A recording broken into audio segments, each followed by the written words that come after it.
রাজনীতিকরণ ও দুর্নীতির কারণে বিপর্যয়ের মুখে দেশের জ্বালানি খাত।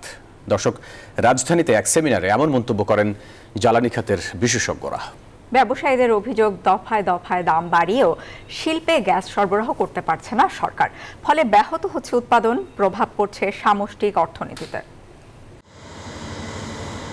দীর্ঘদিন ধরেই দেশীয় গ্যাস ক্ষেত্র থেকে উৎপাদন বাড়ানো যাচ্ছে না। কয়েক মাস ধরে এলএনজি সরবরাহ নেমে এসেছে অর্ধেকে। কবে নাগাদ সরবরাহ বাড়বে তাও নিশ্চিত নয়। সব মিলে শিগগিরই কাটছে না চলমান গ্যাস সংকট। ফলে গ্যাসের অভাবে ব্যাহত হচ্ছে শিল্পের উৎপাদন।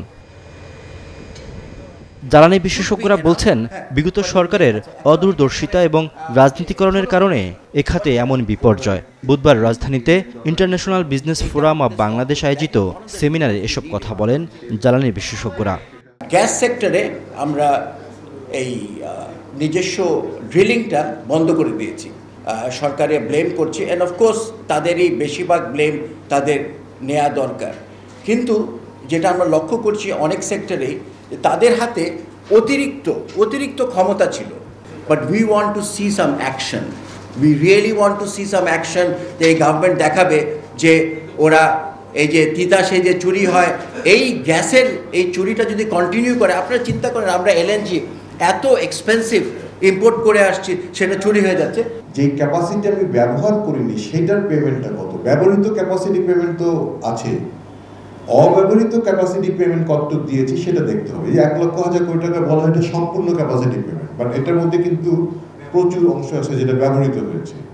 সো যেই প্ল্যানগুলো বন্ধ হয়েছিল, দিনের পর দিন বন্ধ রেখে ক্যাপাসিটি পেমেন্ট দেওয়া হয়েছে বা খুব স্বল্প ব্যবহার করে ক্যাপাসিটি পেমেন্ট দেওয়া হয়েছে, সেগুলো আসলে দেখা উচিত।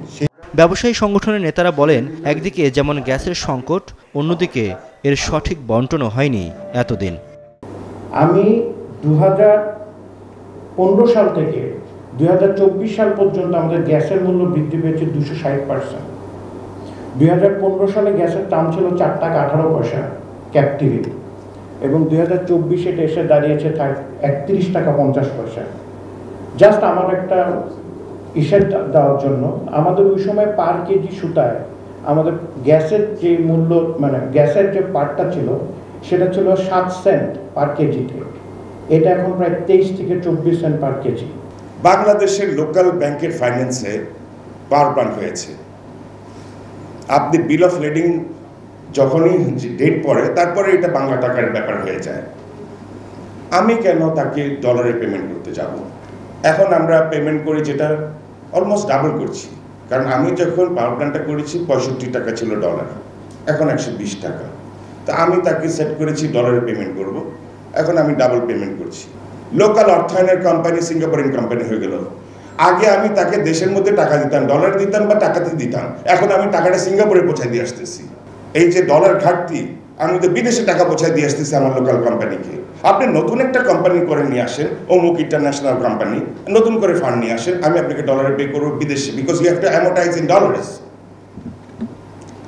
এগুলো তো ছিনিমিনি খেলা হয়েছে আমাদের জীবন নিয়ে। আমরা যারা শিল্পপতি, প্রকৃত ব্যবসা করি, সব বোঝা আমাদের ঘাড়ে চাপায় দেওয়া হচ্ছে। ব্যবসায়ীদের স্বার্থ বিবেচনা না করে বিগত সরকারের আমলে দায়িত্বশীলদের পকেট ভারী করা হয়েছে বলেও অভিযোগ করেন ব্যবসায়ীরা। কেউ একটা সেঞ্চুরি করে দিল, তাকে একটা পাওয়ার প্ল্যান্টের উপহার দিল, তাকে একটা অ্যাম্বিশন দিয়ে দিল। এইভাবে আমাদের দেশ পরিচালিত হয়েছে। রিয়াদ সুমন, নিউজ 24, ঢাকা।